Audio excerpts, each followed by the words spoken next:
Chapter 1: The Divorce Papers. I woke up smiling because it was our wedding anniversary.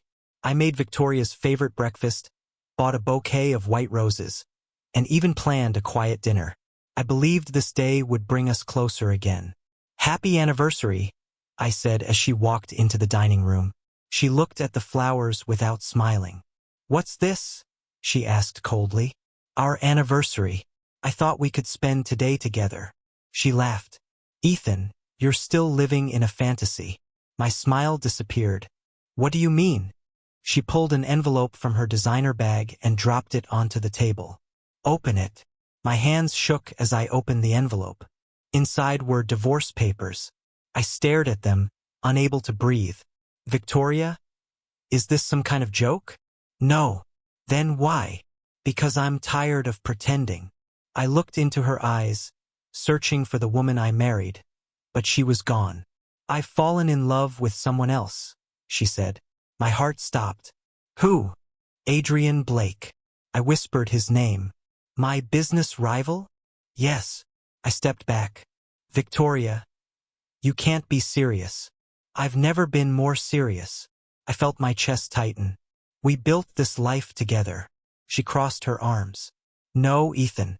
I built my life. You just followed me." Her words cut deeper than any knife. "I loved you. I know. I supported every dream you had. And I appreciate it." "Then why are you doing this?" "Because love isn't enough." I could barely speak. "What does Adrien have that I don't?" She looked directly at me. "Power." I stayed silent. "Wealth." I lowered my head. "Ambition." Tears filled my eyes. "You're a good man, Ethan, but you're ordinary. I never lied to you. You never became someone important. I worked hard every day. For what? A simple life?" I clenched my fists. "I was happy with our simple life." "I'm not." She picked up the divorce papers. "Adrien is a billionaire. He lives the life I deserve." I couldn't believe what I was hearing. "So money matters more than our marriage?" "It matters more than struggling beside someone with no ambition." I whispered, "You think I'm a failure?" "I think you've already accepted being one." Silence filled the room. I remembered our wedding vows. "You promised we'd face everything together." "People change." "I didn't." "That's exactly the problem." I felt my world falling apart. "So, that's it. Sign the papers." "No." She sighed. "You'll sign eventually."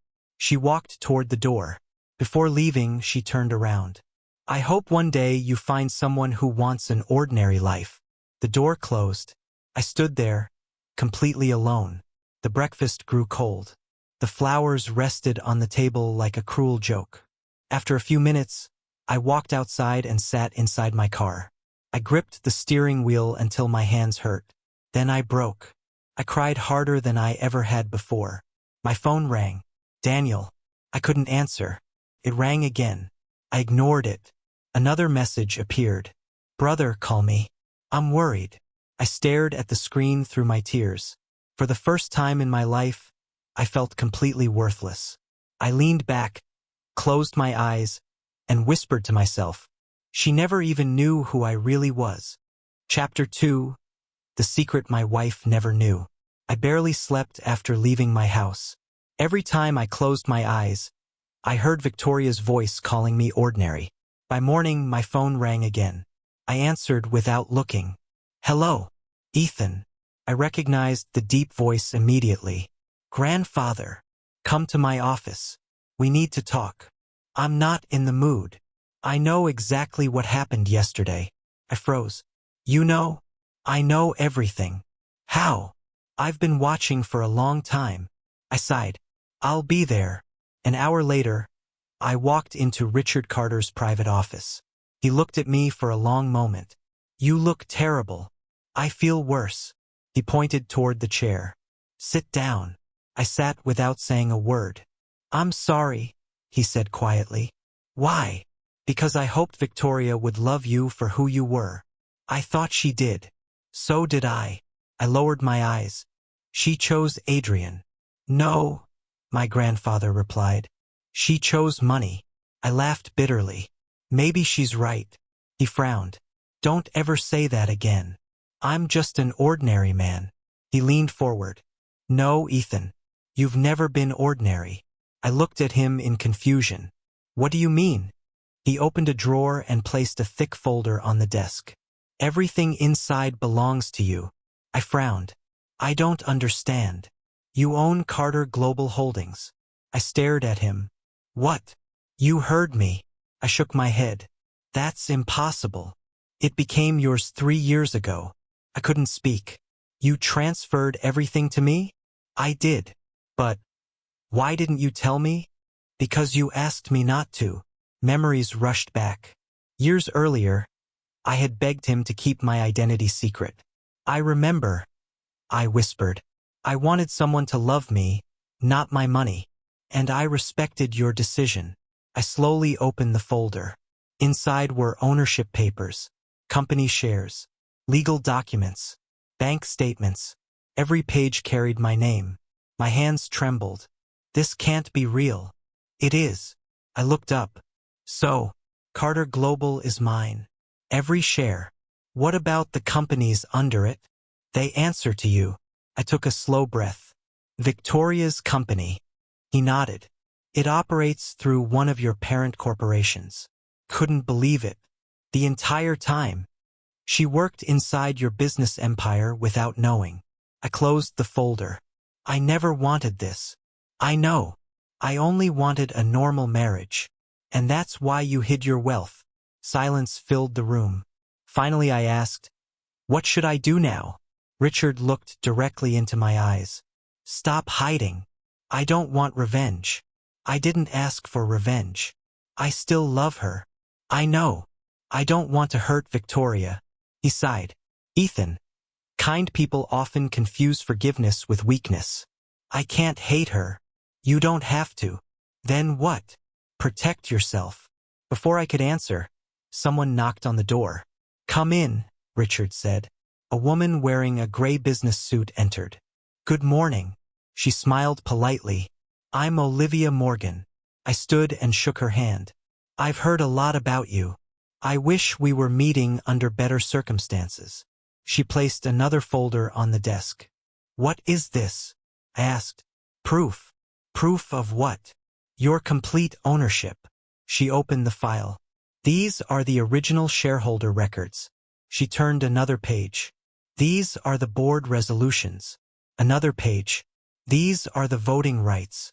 Everything carried my signature. Everything belonged to me. Olivia looked at me. If you choose, you can replace executives, stop mergers, or block major decisions today. I pushed the folder away. I'm not doing that. Richard frowned. Why? Because this isn't who I am. Olivia asked softly, what do you want? I want my life back. Richard slowly stood. Ethan. Yes. Listen carefully. I met his eyes. People who betray trust rarely stop at one betrayal. His words echoed inside my mind. They become bolder because they believe there are no consequences. I stayed silent. If you keep hiding, Adrien won't stop. And Victoria? She has already shown you who she is.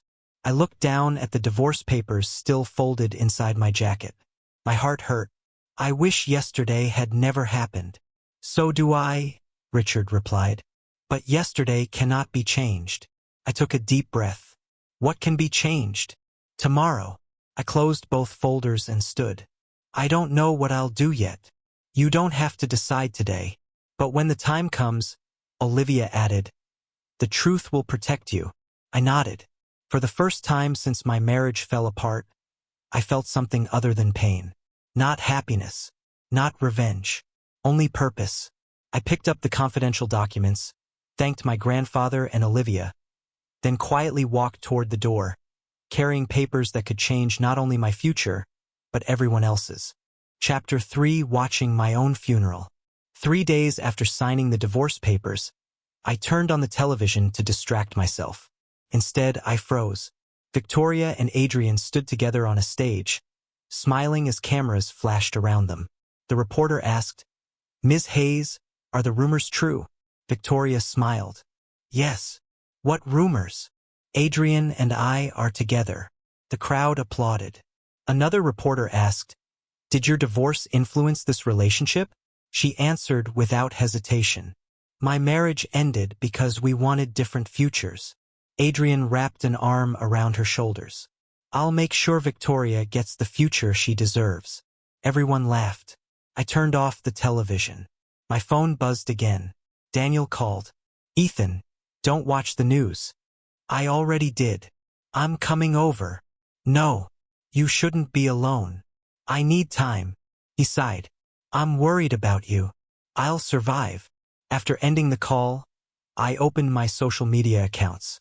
I wished I hadn't. Ethan was never good enough. Victoria upgraded her life. Money always wins. He should have seen this coming. Thousands of strangers judged my entire life without knowing the truth. I quietly closed every app. Later that afternoon, I visited a small cafe where I used to meet old business friends. As soon as I entered, the conversation stopped. One man looked away. Another pretended not to recognize me. Someone whispered, "That's him." I ordered coffee and sat alone. Nobody joined me. For the first time, I understood how quickly people disappeared when they believed someone had fallen. My phone vibrated. It was another message. Not from Daniel. From Sarah Collins. "Can we meet? It's important." Asterisk asterisk. I replied immediately. "Where?" She sent me an address. An hour later, I arrived at a quiet office building. Sarah closed the door behind me. "You came. You sounded worried." "I am." "What happened?" She placed a flash drive on the table. "Take this." "What's on it?" "Evidence." I stared at her. "Evidence of what?" "Adrien." I frowned. "What about him?" "He didn't suddenly fall in love with Victoria." "What do you mean?" Sarah looked around before lowering her voice. "He planned everything." I felt my heartbeat quicken. "Explain." "I found emails." "What emails?" "He contacted people inside Victoria's company almost a year ago." Couldn't believe it. "A year?" "Yes." "He was already planning this?" She nodded. "He studied your marriage." I clenched my jaw. "He knew exactly when to appear." Sarah continued. "He slowly convinced Victoria that you lacked ambition." I looked away.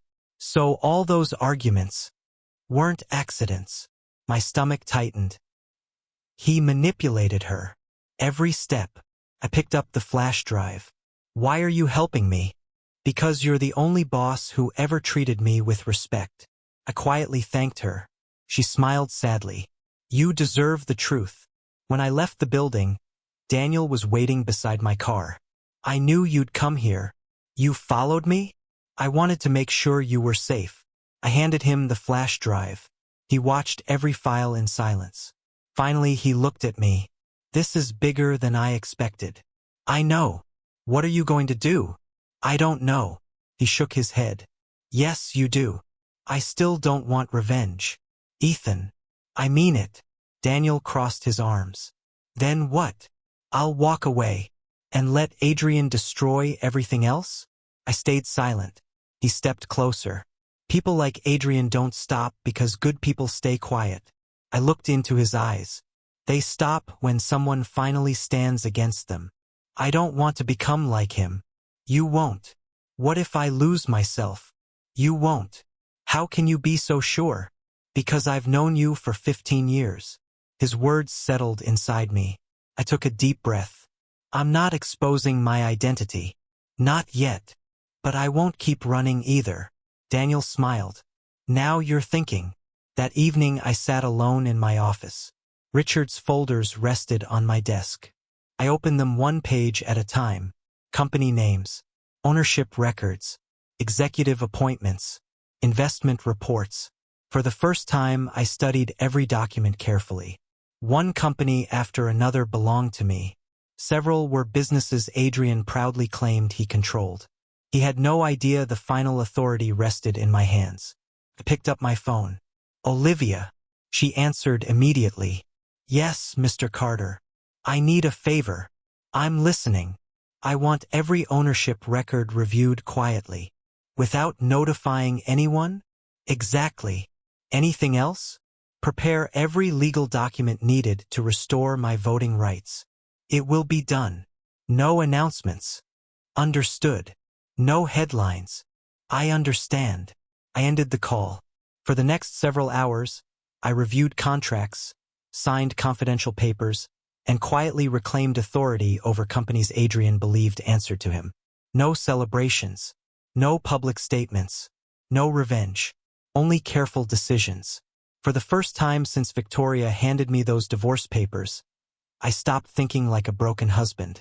I started thinking like the leader I had been hiding from the world. Chapter 4: The Boardroom Shock. I adjusted my simple black suit and looked at my reflection before entering Carter Global Headquarters. Nobody greeted me. Nobody recognized me. That was exactly how I wanted it. My phone rang. "Good morning, Ethan," Richard said. "I'm here. Come to the executive boardroom. I'm on my way." When I reached the boardroom, the doors were still closed. Through the glass walls, I saw Victoria sitting proudly beside Adrien. Both of them were smiling. I heard Adrien laugh. "After today's vote, I'll officially become chairman." Victoria smiled. "You deserve it, and your company will become stronger than ever." She nodded confidently. "We'll build the biggest technology empire in the country." Neither of them knew they were celebrating inside my building. Richard walked toward me. "Are you ready?" I looked at him. "I don't want a scene." "You won't create one." "I don't want to embarrass Victoria. She made her choices." I took a slow breath. "Let's go." Richard opened the doors. Everyone turned for a second before looking away again. One director whispered, "Who's that?" Another shrugged. "No idea." I quietly followed Richard to the front of the room. Adrien frowned. "Richard, the meeting has already started." Richard smiled. "No, Adrien. The meeting starts now." Adrien looked irritated. "What does that mean?" Richard faced the board. "Before discussing today's merger, I'd like everyone to meet someone." Nobody spoke. Richard turned toward me. "This is Ethan Carter." Victoria looked at me with surprise. "What is he doing here?" Adrien laughed. "Did you bring your ex-husband to watch me become chairman?" A few people chuckled. I remained silent. Richard raised one hand. "I haven't finished." The room became quiet. "Ethan Carter is the majority owner of Carter Global Holdings." The silence felt endless. Nobody moved. Nobody even breathed. Victoria stared at me. Adrien laughed again. "Nice joke." Richard didn't smile. "It's not a joke." Adrien looked around. "Tell him to leave." Richard ignored him. "I officially recognize Ethan Carter as the controlling shareholder of this corporation." Victoria slowly stood. "No," Richard continued. "Every company represented in this room ultimately answers to him." Victoria looked at me. "Ethan." I met her eyes but said nothing. Adrien slammed his hand on the table. "This is ridiculous." Richard calmly replied, "It is documented." The doors opened again. Olivia Morgan entered carrying several large folders. "Good morning." She placed the files before every director. "What is this?" Adrien demanded.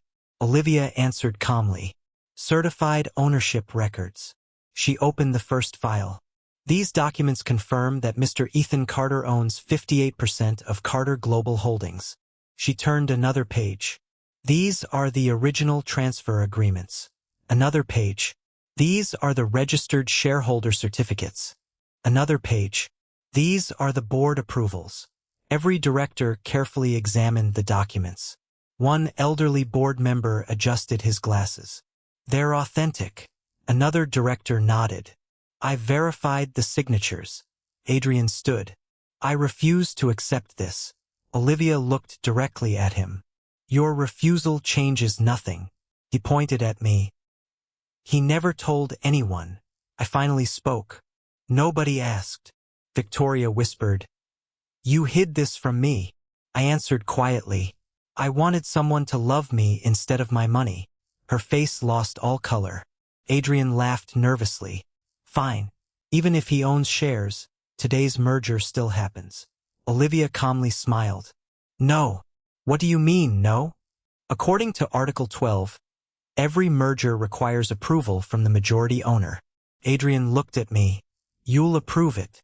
I shook my head. No. His confidence disappeared. You can't stop this. I already have. He turned toward the board. Vote anyway. Richard spoke firmly. The motion is invalid. Adrien shouted. You can't do this. I looked directly at him. I can. He pointed at me. This is revenge. No. Then why? Because I won't hand my companies to someone who built his success through lies. The room became silent again. One director slowly stood. I moved to remove Adrien Blake from his leadership position. Another director nodded. I second the motion. Richard looked around the room. All in favor? One hand rose, then another, then another. Within seconds, every board member voted yes. Richard announced calmly, the motion passes unanimously. Adrien stared at the board in disbelief. You've all lost your minds. No, one director replied. We simply follow the law. Security entered the room. One guard stepped forward. Mr. Blake will escort you out. Adrien looked at Victoria. Say something. She couldn't speak. He reached for her hand. She slowly pulled it away. He left the room without another word. The doors closed behind him. Nobody celebrated. Nobody applauded. The room remained completely silent. Olivia collected several documents. Richard sat down. The directors began discussing emergency leadership changes. I quietly remained standing. Victoria looked at me as tears filled her eyes. Her lips trembled. She barely managed to whisper, Ethan.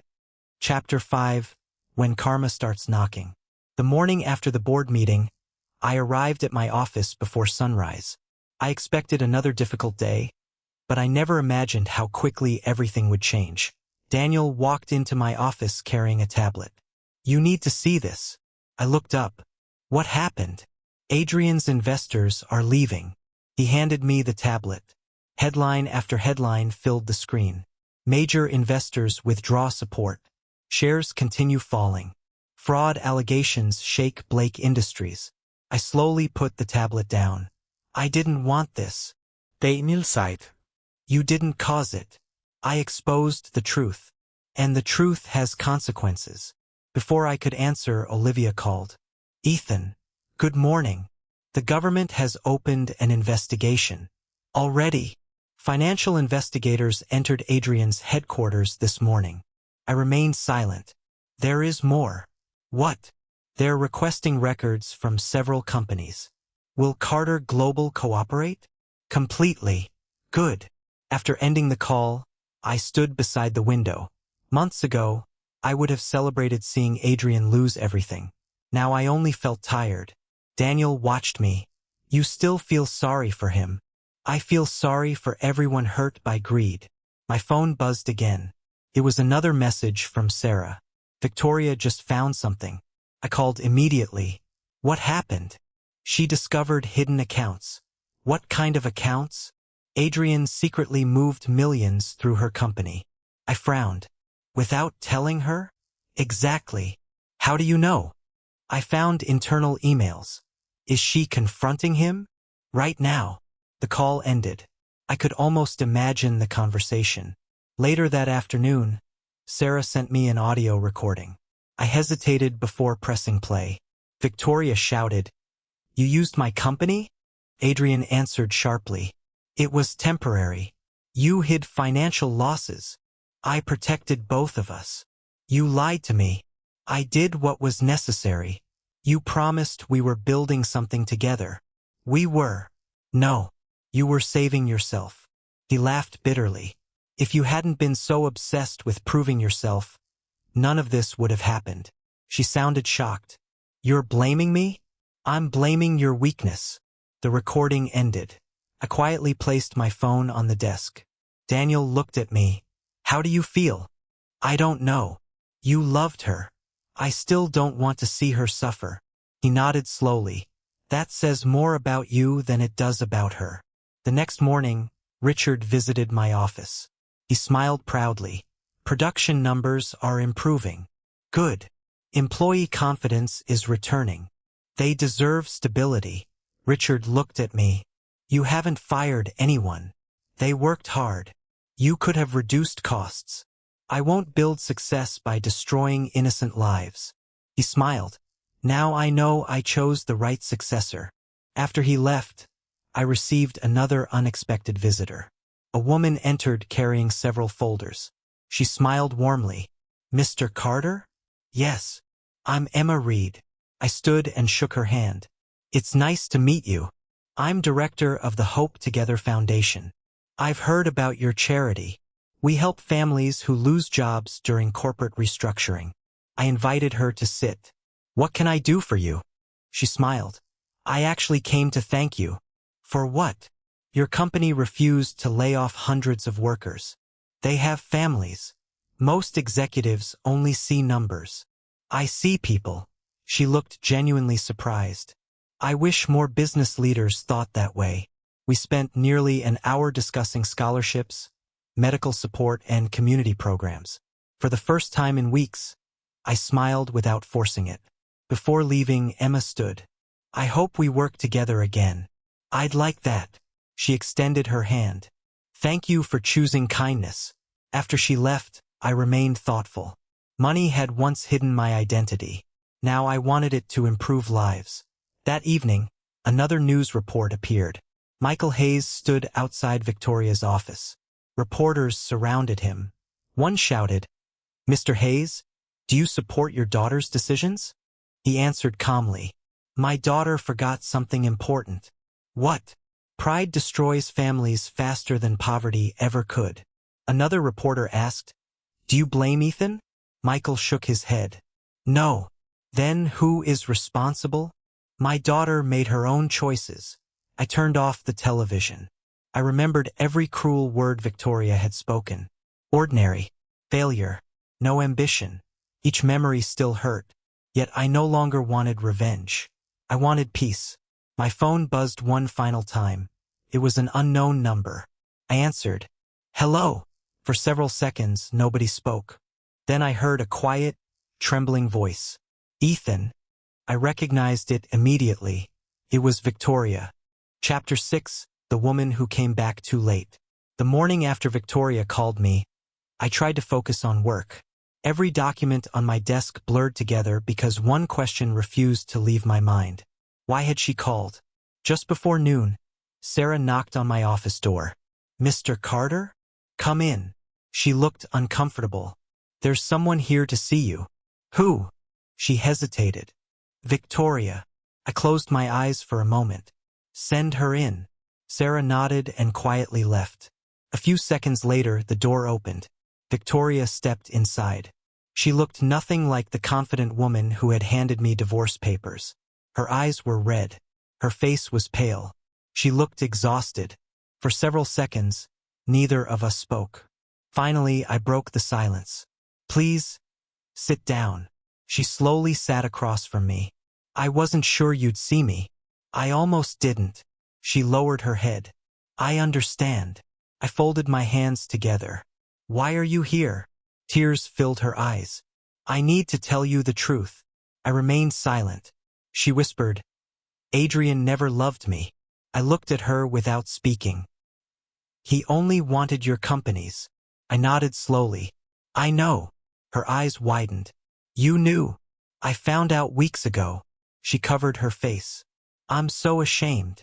I took a slow breath. Go on. She wiped away her tears. I believed every lie he told me. I know. I thought you had no ambition. I looked down at my desk. I remember. I called you ordinary. You did. I mocked your dreams. You did.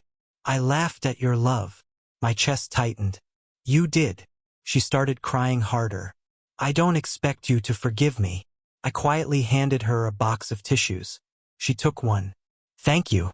Silence filled the room. Finally she whispered, I'm sorry. Those two words carried more pain than anything else she had ever said. I closed my eyes. Months earlier, hearing those words would have meant everything. Now they felt painfully late. Victoria looked at me. Can you say something? What do you want me to say? I don't know. I looked into her eyes. I loved you with everything I had. I know. I never lied to you. I know.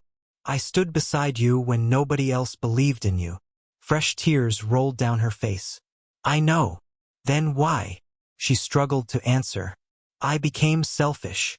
I remained silent. I wanted more. You already had enough. I couldn't see that. No. I thought success meant money. It doesn't. She nodded slowly. I understand that now. I sighed. I wish you had understood sooner. She reached across the desk. Ethan. I gently moved my hand away. Her face fell.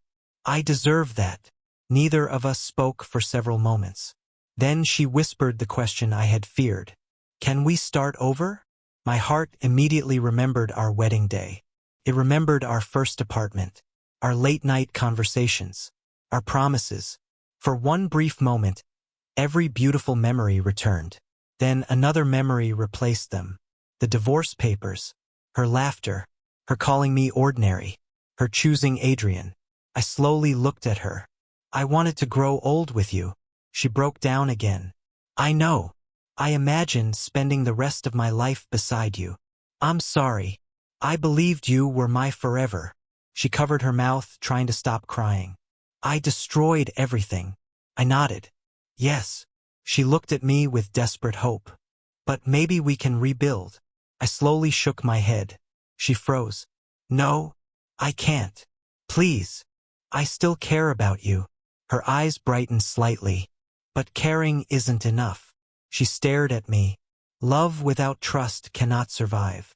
She whispered, I'll earn your trust back. You can't erase what happened. I'll spend the rest of my life trying. I believe you mean that. I do. But every time I look at you, my voice cracked. I remember the day you chose someone else. She cried openly. I hate myself. I don't hate you. You should. I don't. What do you feel? I answered honestly. I feel sad. She lowered her head. I came here hoping you'd give me another chance. I know. I've lost everything. I quietly replied. No. You lost everything the day you stopped believing in us. She stood slowly. I guess this is goodbye. I nodded. I hope you find peace. She looked at me one last time. I'm sorry, Ethan. Then she turned and walked toward the door. I watched her leave. The door closed softly behind her. For several minutes, I remained completely still. Then the tears finally came. I cried silently, not because I had lost the woman standing in my office. I cried because I had lost the woman I once believed I married. Chapter 7: The Fall of a King Without Honor. The courtroom was already full when I arrived. Reporters filled every seat they could find. Cameras waited outside the doors. I never imagined I would watch the man who destroyed my marriage stand before a judge. Daniel sat beside me. Are you ready? I don't know. You don't have to say anything today. I'm not worried about speaking. What worries you? I don't want revenge to become my purpose. He nodded. It won't. A court officer called the room to order. Everyone stood. Judge William Foster entered and took his seat. You may sit. The room became silent. Adrien walked into the courtroom wearing a dark suit. He looked nothing like the confident billionaire who had once laughed at me. His shoulders were tense. His eyes searched every corner of the room. Then he saw me.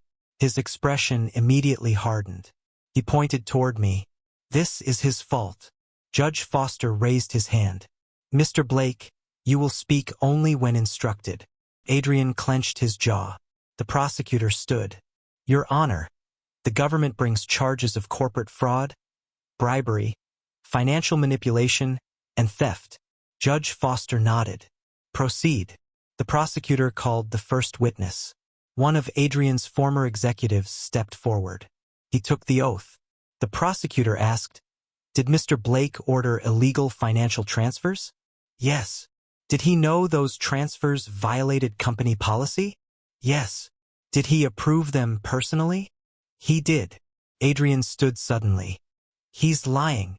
Judge Foster struck the bench with his gavel. Sit down. Adrien slowly obeyed.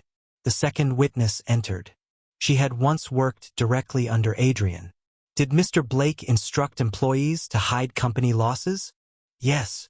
Did he use other corporations to conceal debt? Yes. Which corporations? She named several companies. One of them belonged to Victoria. I heard someone quietly gasp. Adrien looked furious. She agreed to everything. The witness shook her head. No. You're lying. She didn't know the truth. Judge Foster looked toward Adrien. Mr. Blake, one more interruption and I will hold you in contempt. Adrien fell silent. The prosecutor called Olivia. She confidently walked to the witness stand. Please state your name. Olivia Morgan. What is your profession? I'm corporate legal counsel.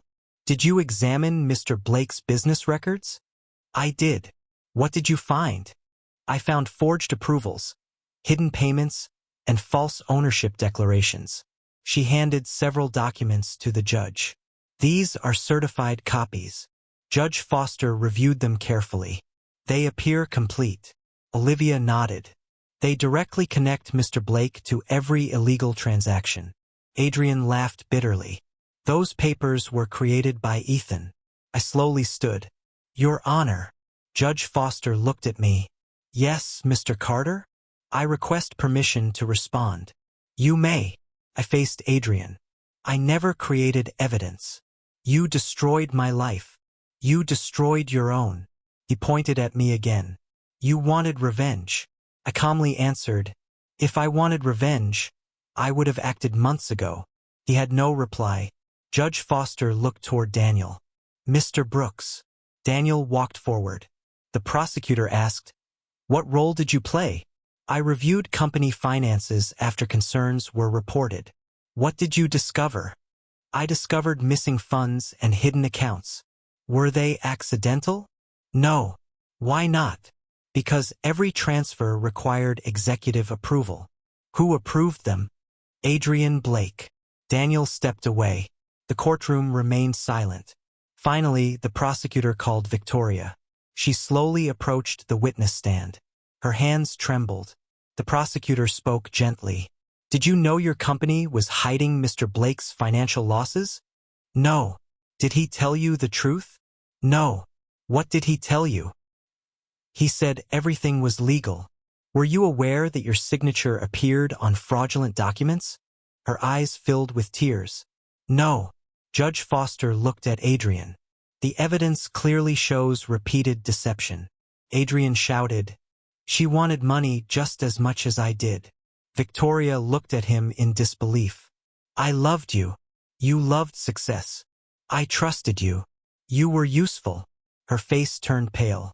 In that moment, I saw her finally understand everything. She had sacrificed our marriage for someone who had never truly cared about her. Judge Foster reviewed the final documents.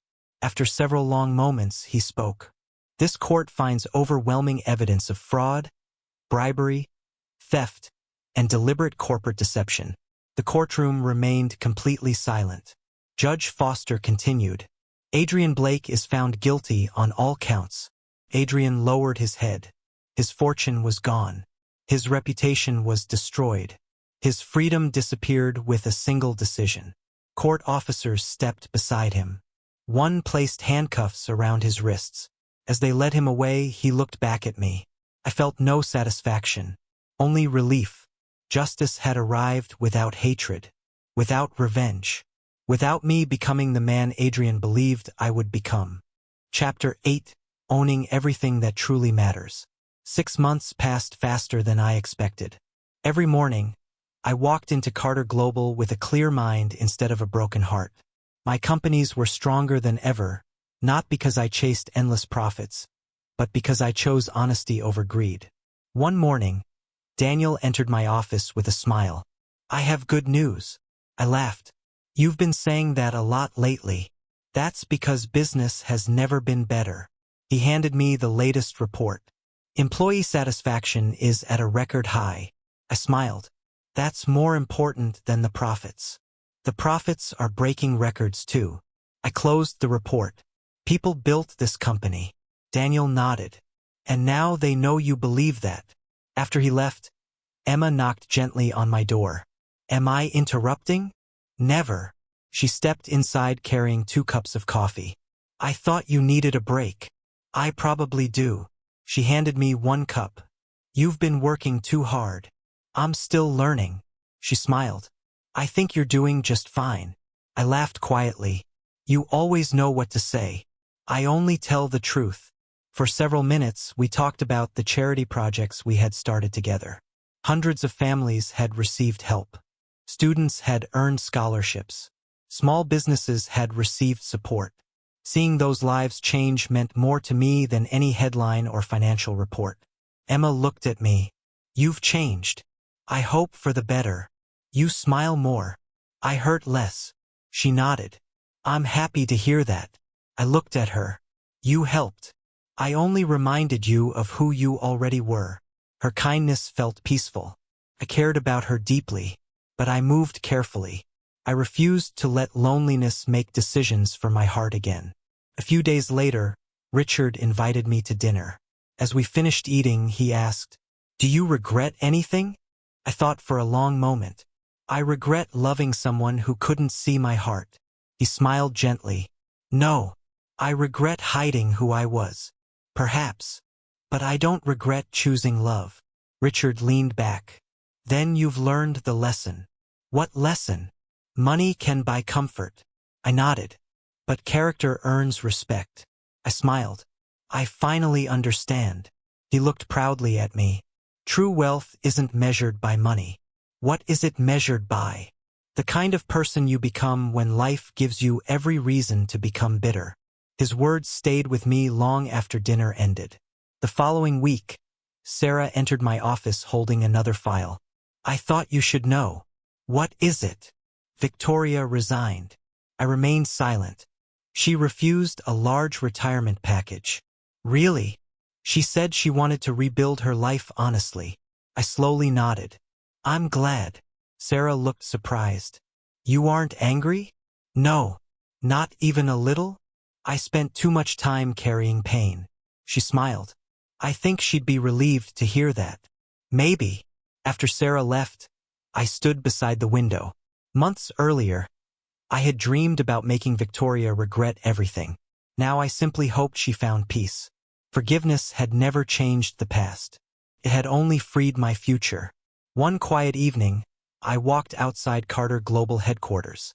The city lights reflected across the glass building. I stopped at the entrance and looked up. This company belonged to me. Years ago, I believed ownership was my greatest secret. Now I knew it had never been my greatest strength. I remembered the day Victoria laughed at me.